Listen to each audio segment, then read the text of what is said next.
Let me ask you something real quick. Have you ever seen someone treat another person so badly it actually made your blood boil? Like that kind of raw, unfiltered disrespect that almost feels unreal, like you're watching something out of a movie, except it's painfully real and happening right in front of your eyes. Now imagine you're at your local grocery store, doing something as ordinary as picking up a loaf of bread or a bottle of milk, and suddenly you witness something that changes the way you look at people forever. That's what today's story is all about.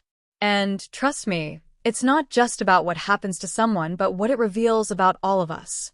Because buried in this everyday moment is a powerful lesson most people never truly learn until it's too late. You're about to see why. And yes, you will get the answer you came here for, that exact moment when everything flips and the one who mocked gets totally silenced. It's not just satisfying, it's unforgettable. So, if you're here for that sweet twist of karma and a deep, real-life message that sticks with you long after the video ends, don't even think about skipping a second. Now, before I dive deep into what actually happened, let's talk about something that might sound small but speaks volumes about who we are as people. How we treat strangers, especially those who can do nothing for us, says everything. It's easy to smile at someone when they're popular, rich, or powerful. But how do you treat someone who seems invisible? An elderly woman, walking slow with a cane, maybe wearing clothes that have seen better days. Do you offer help? Do you smile? Or worse, do you look right past her or laugh at her? That's what today's teen didn't understand, and what he had to learn the hard way. And you're going to see every piece of it unfold. So buckle in, because what started as a typical day at the store turned into something way bigger than anyone expected. This isn't just a story. This is a moment that holds up a mirror to all of us. Picture this. It's late afternoon, that golden hour when the sun casts long shadows on the pavement and everyone's in a rush to get errands done before dinner. The local grocery store is buzzing, carts squeaking, checkout beeps in the background, toddlers begging their moms for candy in aisle 3. It's that kind of day. And then she walks in. Her name is Helen, 76 years old, widowed, lives alone in a quiet little apartment 2 blocks from here. Her back is slightly hunched, her steps are slow, deliberate. She doesn't carry a smartphone, doesn't wear designer anything, and if you weren't paying attention, you might not even notice her. But today, someone does notice her. Just not in the way you'd hope. Enter Josh. 16, loud, flashy, riding that teenage high of being with friends, cracking jokes, filming silly stunts for TikTok. He's the type who always has a phone in his hand and a smirk on his face, someone who thinks he's invincible, untouchable, and way too cool to care about anyone else.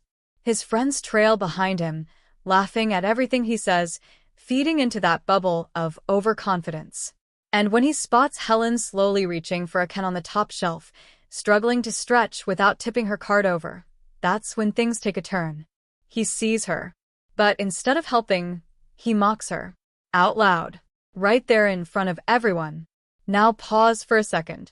If you were standing in that aisle, what would you do? Would you speak up? Would you freeze? That's exactly the situation a few other shoppers found themselves in. This wasn't just some harmless teenage joke. This was full-on public humiliation, and what made it worse? It was caught on camera. Yep, Josh was recording it, hoping to get a laugh, maybe even go viral. He had no idea that what he was about to post online would come back and hit him way harder than he could ever imagine. What happened next turned the whole store silent, and it's something people are still talking about today. This isn't just another viral story. This is what happens when life teaches someone a lesson they'll never forget. And if you stick with me, I promise you'll see exactly how that lesson played out. Because trust me, you're going to want to hear what Helen said when she finally turned to face him. It wasn't loud. It wasn't angry. But it shut the entire place down. And the moment it hit him, that was the real twist. You ever hear that phrase, "Don't judge a book by its cover"? Most of us say it, but few of us live it. This story is a perfect example of how appearances can be so incredibly misleading. Because behind Helen's quiet presence is a story, a history, a strength that no one, especially Josh, could have seen coming. And you'll find out exactly what that is soon. And the best part? Every single word she said, Every second of how she handled the situation. It's all a masterclass in dignity and grace. Not just a clapback, but something deeper. Something that leaves you thinking long after the video ends. The truth is, we live in a world where it's become way too easy to disrespect others for attention. Especially with cameras rolling, likes on the line, and clout being the currency of the day. But once in a while, life throws a curveball, a real one, that resets everything. And Josh? He never saw it coming. Right now, you might be thinking, how bad could it have been? Or maybe even, he's just a kid, maybe he didn't mean it. And sure, we're not here to crucify someone for making a mistake. We're here to watch what happens after the mistake. That moment when a person either doubles down or grows up. And trust me, by the end of the story, you'll have your own opinion on which one Josh did. That's why I want you to watch till the very end. Because if you leave now, you're only getting half the truth, and this story deserves to be seen for what it really is, a powerful, real-life moment caught on camera that teaches more than just a lesson. It teaches perspective. It teaches empathy. And yeah, it teaches karma, too. So here's what's coming up. You're going to meet a store manager who plays a surprising role in all this. You'll see how other shoppers react, some with silence, some with anger, and some who later admit they wish they'd done more. But most importantly, you'll find out who Helen really is. And I'm not just talking about her name or where she lives.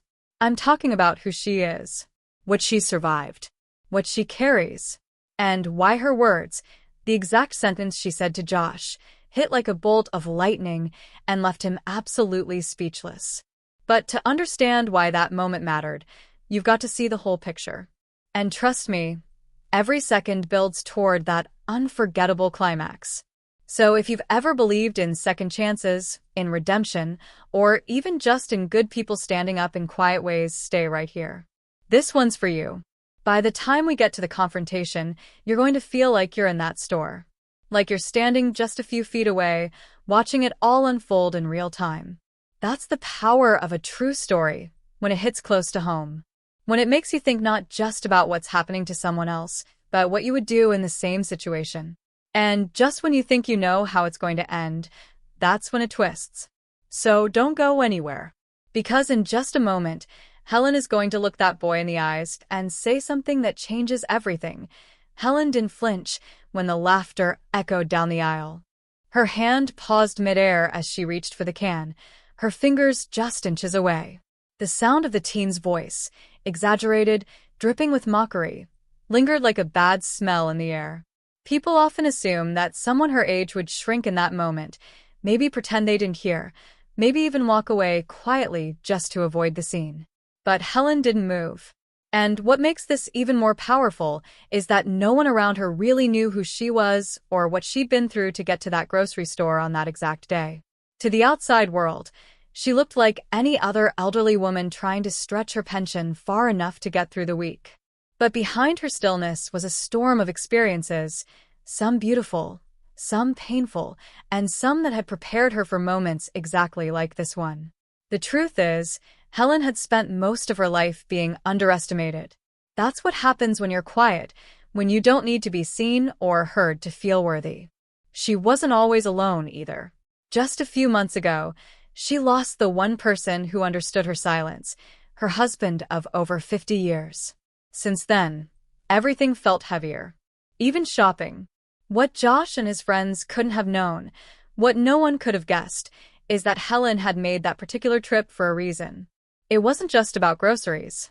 That week marked the anniversary of something deeply personal, something she hadn't spoken about in years. She had carefully picked that day to revisit a few old traditions, like making her late husband's favorite soup from scratch, the way he used to love it in the fall. Every item in her cart held a memory. The celery reminded her of the time he tried to grow a garden in their cramped little yard and ended up with nothing but weeds. The small bag of lentils? That was their go-to dinner during the early years when money was tight, but their laughter was endless. And the kin she reached for? That was the brand of crushed tomatoes he always insisted on, even when cheaper ones were on sale. So no, this wasn't just a grocery trip. This was a quiet ritual for someone who had already lost enough. But let's step back for a moment and talk about Josh. Because while it's easy to paint him as the villain in this story, things are rarely that black and white. In fact, when you dig a little deeper, you start to realize that Josh wasn't just being a jerk for no reason. He had his own stuff going on, not that it excuses his behavior, but it does help explain how he got to the point where mocking someone felt like a good idea. Lately, Josh had been spiraling a bit. His parents had been fighting more than usual at home. His grades were slipping. His older brother, who used to be the glue that kept him grounded, had just moved out, leaving Josh with a weird combination of freedom and emptiness. And then there was social media, his escape, his distraction, his addiction. Like so many teens these days, he measured his worth in likes, views, and comments. Every new video was a shot at validation, a chance to be seen, to be celebrated. And when you're stuck in that mindset, you start doing things not because they're right, but because they'll get a reaction. That day at the store, Josh thought he'd stumbled on easy content, a moment that could go viral on TikTok or Snapchat under hashtags like #PublicFreakout or #FunnyFails. What he didn't realize was that he wasn't capturing a joke. He was setting up the opening act of a social experiment he never intended to star in. The manager of the store, a man named Carlos, had been watching from behind the counter. He knew Helen, not just in passing, but genuinely. She came in every week at the same time, always wearing that same blue cardigan and carrying her canvas shopping bag with a little embroidered sunflower on the side. She always asked about his kids, even remembered their birthdays. She was one of those people who made you feel seen, not because she tried hard, but because she listened. Carlos noticed the shift in the store's energy the moment Josh started recording. Something in the air had changed, a ripple of unease. He didn't intervene right away, though, and that's something he would wrestle with later. Why didn't he say something sooner? Was it fear of confrontation? Was it the hesitation that comes with not wanting to escalate things? Or maybe it was just the surreal nature of it all, the disbelief that someone could act like that in broad daylight in a family grocery store with zero shame. Meanwhile, not everyone in the aisle remained a passive observer. There was a young woman, early 20s, browsing cereal boxes nearby. Her name was Danielle. She had earbuds in, but they weren't playing anything, just a way to avoid small talk. But when she heard Josh's voice, that unmistakable tone of someone performing cruelty for laughs, she looked up. Her eyes met Helen's just for a moment, and she saw something that pulled her in. Not sadness, not fear, but something deeper, something familiar. Danielle had her own reasons for connecting with that look. She had been raised by her grandmother after her parents' messy divorce. That woman had been her rock, her safe place. And when she passed away 2 years ago, Danielle had been left with a lot of regrets, mostly about the times she didn't stand up for her when people treated her like she didn't matter. That memory flashed through her in an instant, and though she didn't know it yet, she was about to play a much bigger role in how this story unfolded. But here's where things get complicated, because not everything is as it seems. Just when you think you've figured out where the story is going, you start to notice small things that don't quite add up. Like the way Josh's phone glitched for a second after the incident, the way he seemed more nervous than smug afterward, or the way Helen, after everything happened, paused at the end of the aisle to glance at someone behind her, someone no one else had noticed until then. Was it just a reflex? Or was she looking at someone specific? There's a theory floating around in the comment sections of videos like this. Theories that suggest maybe Josh wasn't alone in this. Maybe someone put him up to it. Maybe the video was planned. Or maybe, and this is where it gets wild, maybe this wasn't Josh's first time doing something like this. A few people online started recognizing his face from other clips. Older videos buried deep in Reddit threads and Discord channels. Videos with titles like Kid Harris's Stranger at Mall, Gets What He Deserves, and Teen Tries to Go Viral, Ends Up Embarrassed. Different locations, same vibe. And always that same moment of shock when it all backfires. That's where the uncertainty starts to creep in. Was this just a teenager making a dumb mistake? Or was there something darker going on? Was Josh chasing clout? Or covering up something else entirely? And what about Helen? The way she handled herself was too calm, too measured. Some even began to wonder, had something like this happened to her before? Was this really just a spontaneous moment, or had fate been building toward this confrontation for longer than anyone realized? There's more going on here than just an embarrassing moment in a grocery store. This is where the mystery deepens, and if you think you know how it all ends, think again. Because not everyone in that aisle was a bystander, and not every motive has been uncovered yet. As new pieces of the puzzle start to fall into place, one thing becomes clear. Someone's hiding something. And when that truth finally comes out, it won't just change how you see this story, it'll change how you see people. Just as the moment seemed to settle, Josh awkwardly shuffling his phone back into his hoodie pocket, Helen finally grasping the can she'd reached for, and a tense silence lingering like a storm cloud above the aisle, something else started to unfold, miles away from that grocery store, in a quiet, suburban kitchen on the edge of town. Across town, a woman named Carla, late 40s, glasses sliding down her nose, sleeves rolled up mid-dishwashing, was about to receive a message that would throw everything into chaos. She wasn't watching the viral clip yet, hadn't heard about the incident, and had no idea that her world was about to brush up against Helen's in the most unexpected way. What she did know was that something had been off for weeks now. Her teenage son, Ethan, had become unusually withdrawn. Not in the dramatic, door-slamming kind of way, but in the eerie silence of someone keeping secrets they didn't know how to carry. She had chalked it up to the usual growing pains, but lately, it had started to feel heavier than that. And today, as she glanced at her phone while drying her hands, her breath caught in her throat. There it was. An anonymous message, no name, no return number, just a short video clip and a text that read, "You should know who your son hangs out with." Carla's heart skipped as she tapped the screen. The video wasn't high quality, filmed vertically, shaky, but the content was unmistakable. A group of teens, one of them clearly Josh, laughing loudly in a store aisle as an older woman stood quietly, gripping a shopping cart. In the corner, barely noticeable unless you knew what to look for, was Ethan, her son, standing near the back of the group, not laughing but not stopping it either. Just there, watching, frozen. Now the tension wasn't just about a cruel joke gone wrong. Now there was a second layer, one that stretched beyond Helen and Josh.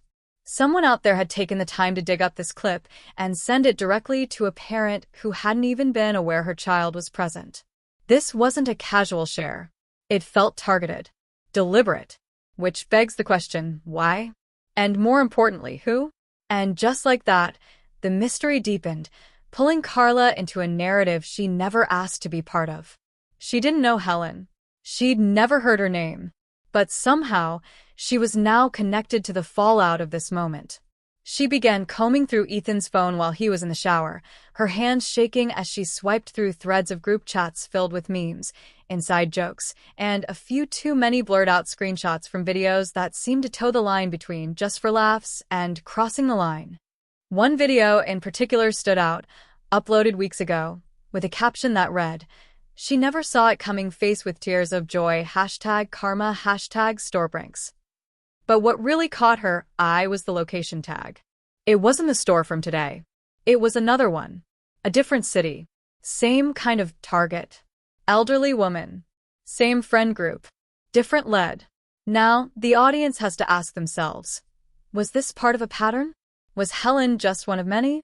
Had this group been making a series of humiliation videos that never quite got the attention they were after, until now? And what does it mean that Ethan had been there before? Maybe not mocking, but definitely observing. Could someone have been orchestrating these moments, subtly encouraging others to join in under the guise of just content? Was there someone behind the camera more dangerous than Josh himself? As Carla scrolled deeper into the digital rabbit hole, a name popped up, Mason. Someone who kept showing up in comment threads, in DMs, in shared links. Not a classmate she knew of, not someone who had ever come to the house. But the way other kids referred to him online, almost like a shadow, someone whose approval gave weight to every video posted, was unsettling. Mason never appeared in the footage himself, but his digital fingerprints were everywhere. He was the one sharing clips, boosting engagement, even whispering things like, "Film the next one at that spot by the pharmacy, the lighting's better," in private group messages. And now Carla had a choice. confront Ethan and risk losing what little trust they still had, or stay silent and wait for the full story to unravel. Meanwhile, back at the store, Danielle, the young woman who had made eye contact with Helen, was having her own second thoughts. After the incident, she left quickly, but something about the look on Helen's face haunted her all the way home. Not because it was sad, but because it wasn't. There was something else in Helen's eyes. Something sharp, almost like recognition. As if she had seen Josh before. Or maybe not him exactly, but someone like him. And that's where another twist quietly entered the story. That night, Danielle sat on her couch, scrolling through her For You page on TikTok when a new video popped up under Store Confrontations and Real-Life Karma Moments. It had over 200,000 views and was climbing fast. She clicked out of instinct, only to find it was the video. Josh, laughing. Helen, turning. And then, in the background, herself. Clear as day. The angle was wide, the person filming clearly trying to capture reactions from multiple people. But what chilled her wasn't the clip. It was the caption. It read, "She's not who you think she is." And that's when everything cracked open. Who posted this version of the video? How did they know to include that caption? And why did it seem directed, not at Josh, but at Helen? Could Helen have a past that no one knew about? Was she truly just a quiet widow with a taste for lentil soup? Or was there something else under the surface? Someone online even claimed to recognize her from an old article, something about a court case years ago, though the details were fuzzy and the links broken. But still, the whispers began to swirl. Comments filled up with speculation, people demanding a follow-up video, a part 2, an update. Was Helen a retired attorney? A former activist? Someone with enemies? Now we're not just dealing with a disrespectful teen and a public shaming. Now we're dealing with two people, Helen and Josh, each with shadows following them. And maybe, just maybe, those shadows were about to collide in a way that no one could predict. Because in stories like these, especially ones caught on camera and spread like wildfire across YouTube, TikTok, and Reddit, the truth often hides in plain sight, blurred by assumptions, distorted by filters, and buried beneath trending hashtags like #InstantKarma, #CottonCam, and #PublicConfrontation. But the longer this goes on, the more obvious it becomes. Someone's playing a deeper game. And the scariest part? No one knows who's really pulling the strings. So hang tight. Because just when you think you've seen all the players on the board, someone new steps out from the shadows. And when they do, everything you thought you knew about this story will shift. The video had now exploded online, pushing past 1 million views in under 24 hours, riding a wave of hashtags like #Karma, #Exposed, #TruthRevealed, and #PublicFreakout. Reactions flooded in from every direction, strangers applauding Helen for her composure, others calling for Josh to face serious consequences, and a growing number of users dissecting the footage frame by frame, trying to catch anything that might have been missed. What started as a single awkward confrontation in a grocery store had now become a full-on internet obsession. But that's the thing about viral stories, they have a way of hiding their sharpest truths in the noise. And while the world debated whether Josh deserved the backlash or if Helen was the hero of a feel-good life lesson, something much darker had been quietly waiting beneath the surface, just out of focus. 2 days after the incident, Danielle, who had been in the background of the video and couldn't shake the feeling that something was off, received a message request from a private Instagram account with no profile photo and only 2 followers. The message was simple: "You're looking in the wrong direction." Attached to it was a grainy black and white photo, clearly scanned from an old document. It showed a woman who looked eerily like Helen, same eyes, same shape of face, except younger, probably in her 40s, and standing next to 2 men in suits. The photo was clipped from a newspaper with a partially visible headline, "Former informant testifies in FBI sting." Danielle stared at it, her hands suddenly cold. She couldn't tell if it was real or some sick hoax, but the resemblance was impossible to ignore. Her heart pounded as she flipped back to the viral video, watching it now with a completely different lens. The way Helen had looked at Josh, the way she seemed so calm, as if she had seen something like this before, maybe even worse. It all began to twist into a different shape. What if this wasn't just an elderly woman caught off guard, but someone who had learned long ago how to survive attention, how to stay invisible when she needed to? Back at the grocery store, Carlos, the store manager, was dealing with his own storm. A local journalist had come in that morning asking questions, clearly tipped off that something bigger was brewing behind the viral clip. She wasn't interested in Josh or Helen in the way the online world was. She wanted names, timestamps, and most specifically, security footage. Not just of that day, but from 2 weeks prior. Her tone was calm but persistent, like someone chasing a lead they already knew was true. Carlos brushed her off at first, but after she left, he checked the tapes. And that's when he saw it, something he hadn't remembered noticing in real time. On the footage from just a week before the incident, Helen was in the store again. Same day, same hour. But not alone. A man, early 50s, kept glancing in her direction from different aisles. Never approaching. Never interacting. Just watching. The odd thing? No one recognized him. He wasn't local. He didn't buy anything. He left within minutes of Helen.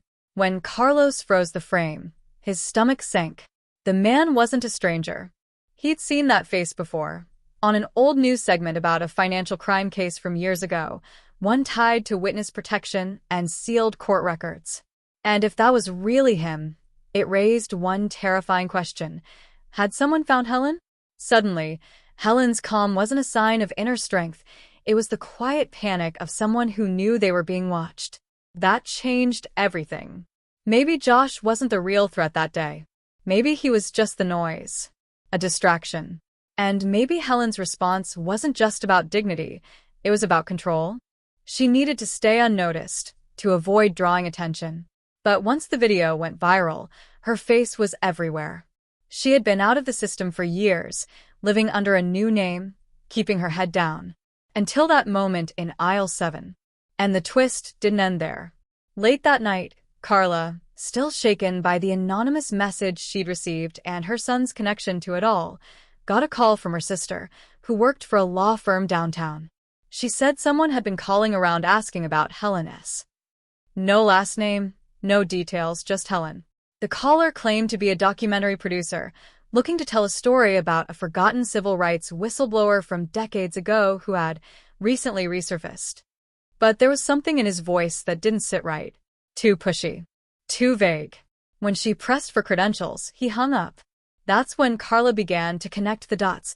This wasn't about a random grocery store moment. This was about someone trying to track Helen down through any means necessary. And maybe, just maybe, the viral video was exactly what they had been waiting for. Now the audience had to look at the story through a completely different lens. The boy who mocked her, the friends who stood by, the people who filmed, it all seemed so straightforward at first. Just another internet morality tale, another hashtag life-changing caught on camera. But now it was clear. Helen wasn't just a bystander. She was the key to something much larger. And the people looking for her? They weren't teenagers chasing clout. They were men with a history. The kind who don't forget. The kind who wait.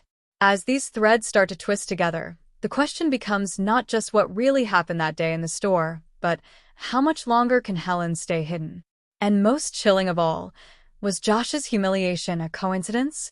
Or was it the spark someone needed to finally draw her out of hiding? Everything you thought you knew, every reaction, every assumption, it all just flipped. And what happens next will make you question who's really the victim and who's been playing the game all along. The following evening, Helen sat alone at her kitchen table, the small TV in the corner quietly playing reruns of an old cooking show she wasn't really watching. The same blue cardigan from the store hung on the back of her chair, still faintly scented with the faint smell of lavender and aisle dust. Her hands trembled slightly as she held the envelope she found slipped through her mail slot just an hour ago. No stamp, no return address, just her name written in shaky, all capital letters. Inside was a single photograph, printed in grainy black and white, not unlike the one Danielle had received via DM. It was taken from behind a shelf in the grocery store, capturing the exact moment Josh pointed his phone at her. But that wasn't what rattled her. It was what was written on the back in thick black ink. "You were warned." The words bled through the paper slightly, like they'd been scrawled in a rush. Helen pressed the photo flat against a table, feeling the panic surge up her throat like smoke. She had tried so hard to disappear. New name, new zip code, the quiet life in a town where nobody asked questions. But it was unraveling now, one thread at a time. She didn't call the police. She knew better. That would only trigger reports, paperwork, exposure. Too many questions she couldn't afford to answer. But she did call one person. Sylvia. Her younger sister. One of the only people who still knew her real name and the story behind why she left it all behind. Sylvia hadn't heard from Helen in over 2 years, and the phone calls started awkwardly, voices tight with years of unspoken distance. But the moment Helen mentioned the photo, Sylvia went silent. Then came the words Helen hoped she'd never hear again. "I told you this day would come. You can't outrun it forever." It hit her like ice down her spine. Sylvia hadn't sounded angry. She sounded tired, like she'd been carrying a secret of her own. And what came next left Helen reeling. Sylvia admitted that someone had reached out to her 6 months ago, a man claiming to be a journalist researching whistleblower cases from the late 80s. Back when Helen had quietly worked with federal agents to expose a corrupt pharmaceutical trial that had endangered hundreds of low-income patients. It had been a silent operation, one Helen never talked about, one that never made headlines because the agency buried it to avoid public panic. In exchange, Helen was promised protection and a fresh start. But Sylvia said the man had known too much: Helen's real name, her old address, even the name of her late husband. She didn't tell Helen at the time because she didn't want to reopen old wounds, but now she regretted it deeply. And there was more. The man hadn't just been fishing for information. He had offered Sylvia money, serious money, just for confirming Helen's location. She hadn't taken it. She swore she hadn't. But the fact that he even knew who to ask made everything feel suddenly unstable. If they had found Sylvia, how long until they found others? Old co-workers, neighbors, even her husband's distant cousins? Now Helen was staring down 2 impossible choices, each heavier than the last. If she stayed quiet, tried to keep living under the radar, the threats could escalate. Whoever was after her wasn't just poking around anymore, they were watching, following, documenting.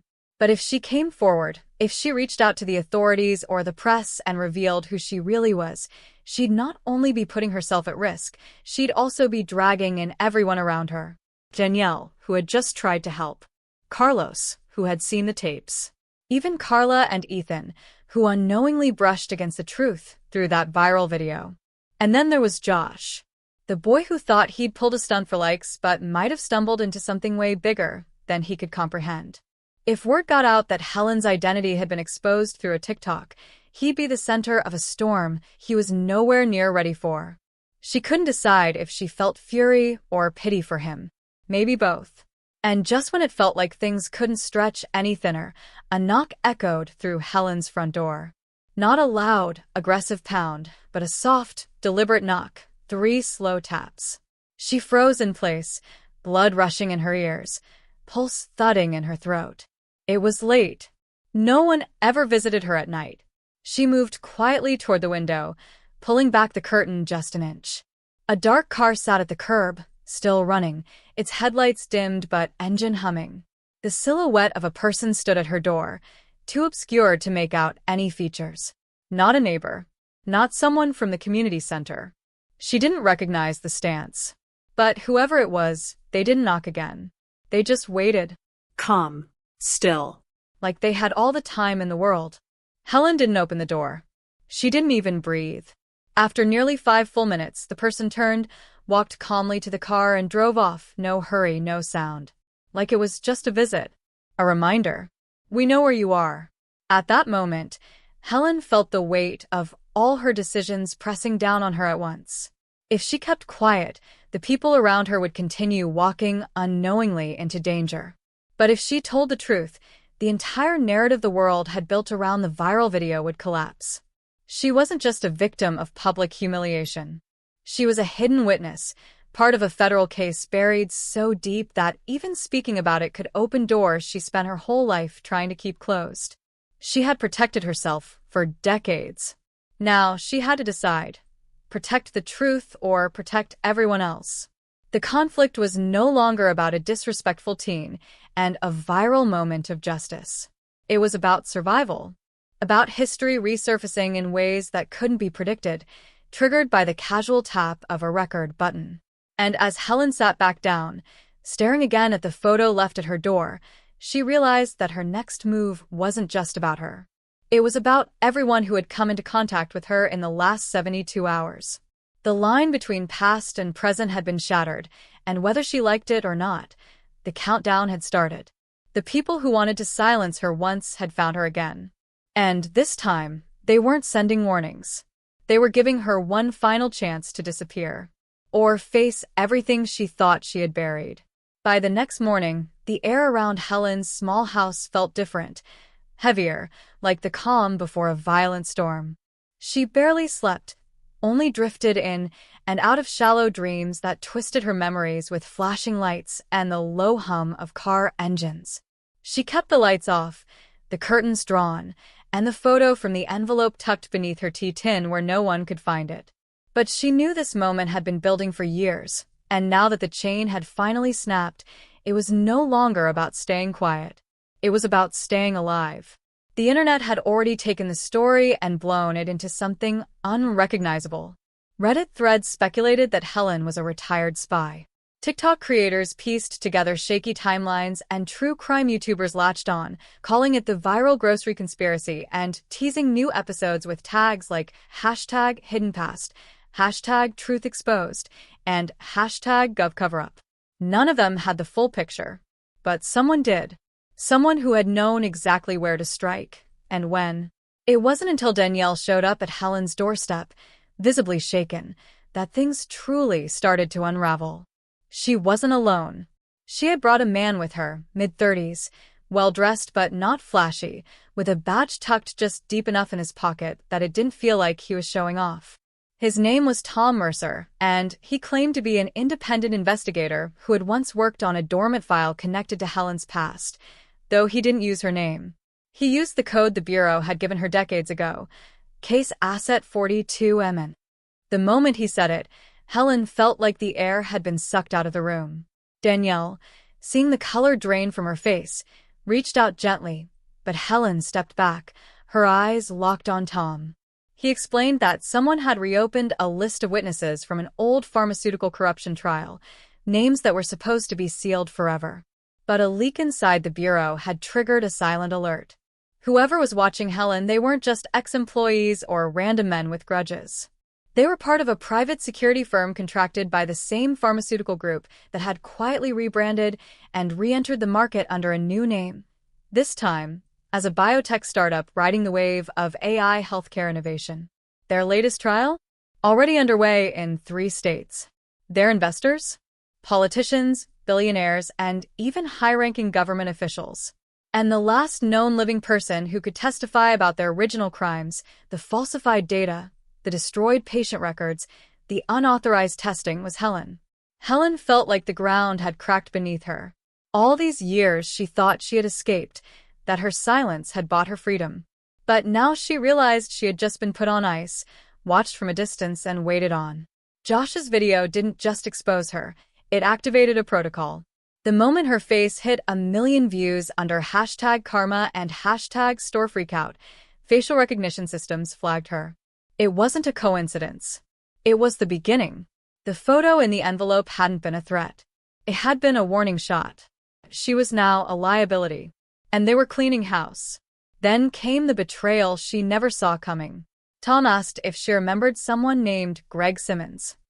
At first, it didn't click. But then the name dropped like a stone in her stomach. Greg had been her contact all those years ago. The only agent she ever trusted. The one who walked her through the witness protection process, who helped her vanish and promised he'd make sure she was never found. But Tom's expression darkened. Greg, he explained, had gone dark 5 years ago, just before a string of classified witness files were breached. Rumor was he'd gone rogue, either for money or leverage, no one really knew. But 3 separate digital signatures linked the leak of Helen's file to someone using Greg's old credentials. It wasn't just some anonymous suit who'd sold her out. It was him. The man who once told her that disappearing was the safest choice she could make. The betrayal landed like a gut punch. She had trusted Greg more than she trusted most of her family. He had seen her cry, seen her break down, seen her carry the guilt of testifying while patients died in hospitals because the truth came too late. And now he was selling that truth to the highest bidder. Carlos called around the same time, his voice low and rushed. A man had shown up at the store, same car, same quiet attitude, asking for footage.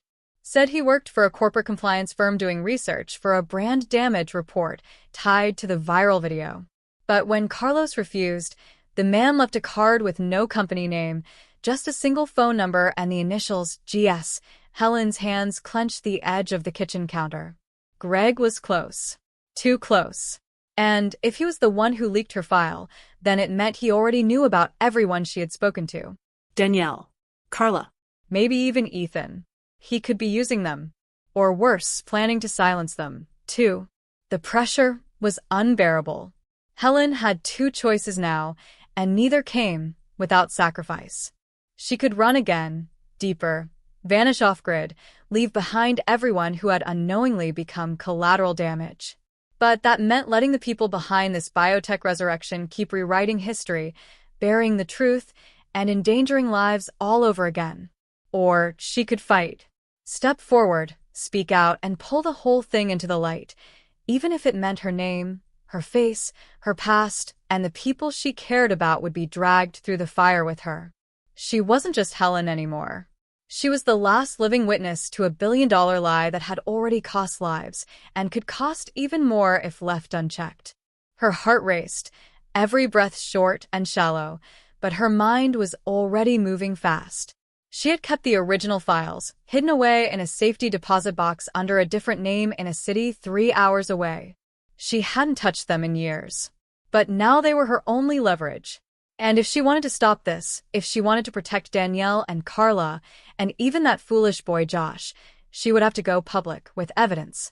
Real names, real dates, real documents. But she'd need help. And fast. The storm had broken wide open. The men in shadows were moving. Helen wasn't just part of a scandal anymore. She was now the center of a conspiracy that had outgrown her. And the people she once thought were random passersby? They weren't. Some of them were watching. Some of them were working. And one of them had been in her house before. Everything she thought she could trust was cracking under pressure. And the truth she'd once tried to bury was now the only weapon she had left. The only question now was, would she live long enough to use it? The sky was a washed-out gray as Helen stood outside the weathered stone building just outside downtown St. Paul, the wind tugging gently at the edges of her coat. The key to the safety deposit box was cold in her hand, and her heart thundered against her ribs like it was trying to warn her. She hadn't stepped foot in this bank in over 20 years. The world had moved on, technology had changed, but this place, this cold, tucked-away corner of her past, was untouched.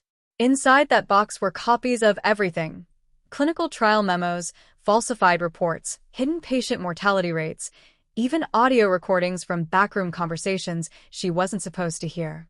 Evidence that, if released, would unravel the billion-dollar biotech company now trending on YouTube and LinkedIn under hashtag NextGenHealth and hashtag MiracleACure. Evidence that people were already dying for. Tom had arranged to meet just 2 blocks away at a quiet, nondescript cafe where Helen could transfer the files to a secure server. Danielle was already there, watching the door nervously, phone in hand, eyes darting with every shadow that passed the window. They had been careful, no GPS, burner phones, back alley routes, but Helen still felt the heavy presence of being watched. She could almost feel Greg's breath on the back of her neck, like he was always just out of sight, waiting for the moment she hesitated. But today she wouldn't. Today, she was going to burn everything to the ground. The bank was nearly empty. Just a single teller and a sleepy security guard by the front door. The box opened with a satisfying metallic click, and Helen exhaled slowly as she pulled out the thick, sealed envelope. She hadn't opened it in decades, but it was all still there, painfully real. terrifying in its truth. She tucked it deep into her coat and made her way out with measured steps. Halfway to the cafe, she felt her stomach drop. A black SUV sat idling across the street, windows tinted too dark to see through. Not moving, not leaving, just watching. Her pace quickened. The corner was only a few steps away. Then, as she turned it, her breath caught Greg. Standing there, leaning casually against a brick wall like this was just another day, another game. He looked older now, but the smile was the same. Calm, crooked, full of lies. "I figured you'd come back here eventually," he said, as though they were old friends bumping into each other by chance. Helen didn't speak, just looked him dead in the eye. The file was like fire against her ribs. Greg stepped closer, hands open, like he was offering peace. "You don't have to do this, Helen. That company, those people, they're not the same ones you went up against. You could walk away. Right now." I can make it all go quiet again." Helen stared at him, jaw tight, every muscle in her body screaming to run, to fight, to end this. "You sold me out," she said quietly, voice shaking but firm. "You sold out those people in those hospitals. You let them die for a paycheck." Greg's expression hardened, just for a second. "I kept you alive," he said. "You have no idea how many people wanted you dead the day you walked into that courtroom. You think justice came from your testimony? It didn't. It came from me keeping you hidden. And now you're about to ruin that because some kid with a phone made you go viral on TikTok." Her hand was already in her coat. "You were supposed to protect the truth." Greg sighed, like a parent dealing with a stubborn child. "There is no truth. There's just who controls the story." Before he could step closer, a blur of motion exploded from behind, a figure lunging at Greg with a surge of adrenaline and raw panic. It was Danielle. She had followed them, seen him, waited for the moment. She tackled Greg into the wall with more force than Helen thought possible, adrenaline making her wild. They wrestled for a moment, a sharp crack echoing down the alley as Greg slammed her into the bricks, but it gave Helen the opening she needed. She pulled the small flash drive from her coat, the one she'd made a copy of that morning before ever stepping foot in the bank, and slipped it into the coffee can mail drop right beside the alley wall, a secure dead drop Tom had set up for emergency uploads. Greg saw the motion too late. Within minutes it was done. The files were uploading. Facial recognition documents, patient death certificates, board meeting audio files. Decades of buried corruption now crawling across the servers of the one independent media outlet still untouchable by corporate dollars. A whistleblower protection group was waiting on the other end. Helen didn't have to say a word. The evidence would speak louder than she ever could. Greg fled. Danielle was bruised but breathing. Tom pulled up not long after, dragging them into his car before the alley could become a crime scene. And as the sun began to break through the clouds, Helen finally allowed herself a breath, shaky, tired, but whole. It was over. Or, at least, the part she could control was. But just as the car pulled onto the highway, Helen's phone buzzed. One last message. No number. No name. Just a single sentence. The file you had wasn't the only one. And suddenly, it hit her. Greg had never been alone.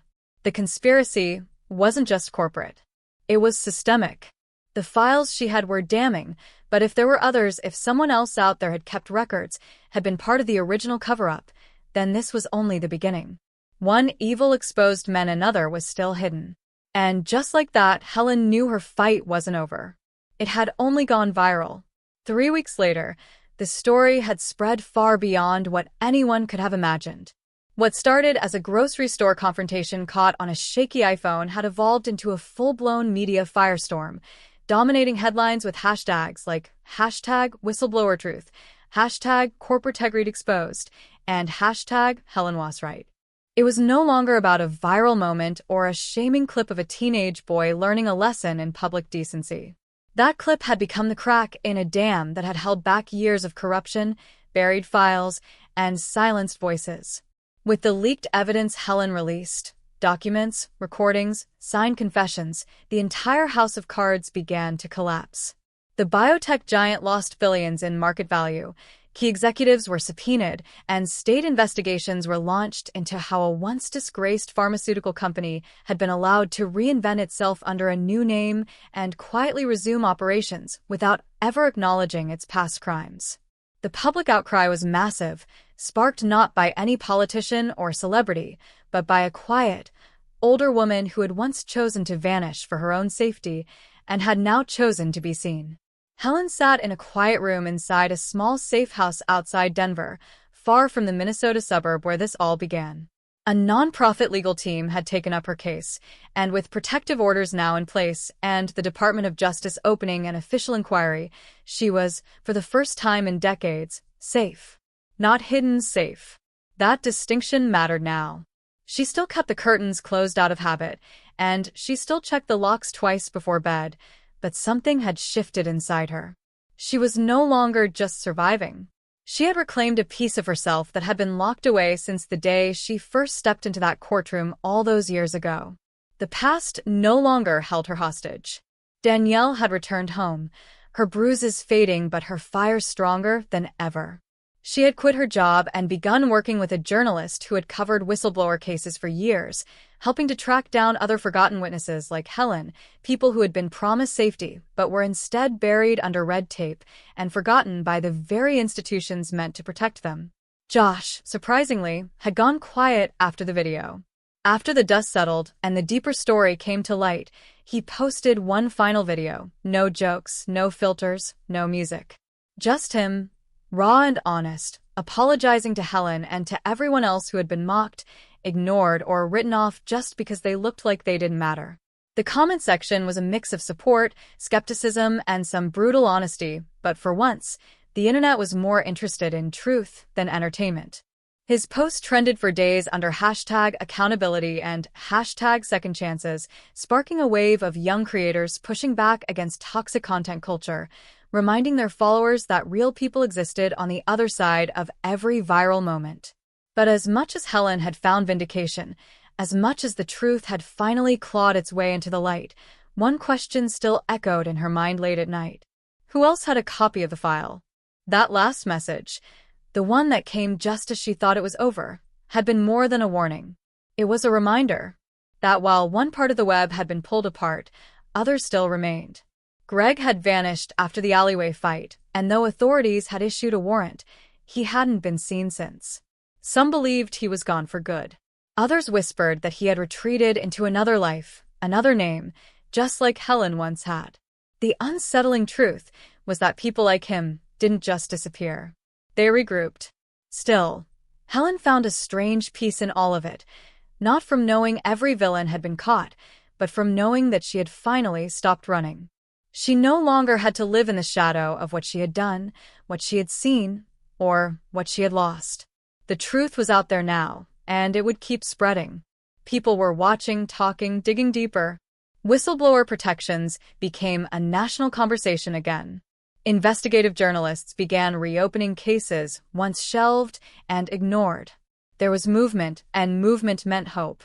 On her final morning in the safe house, Helen walked out into the backyard just as the sun began to rise, casting a soft gold light over the trees.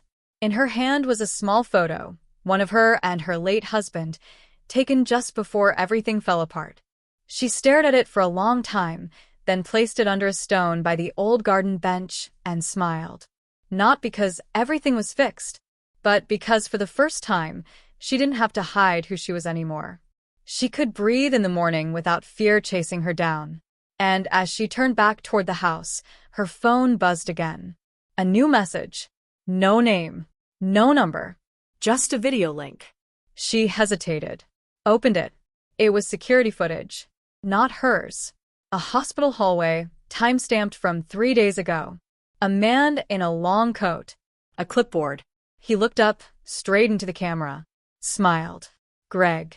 So the game wasn't over. Not really. But this time, Helen was ready. Because now, the world was watching.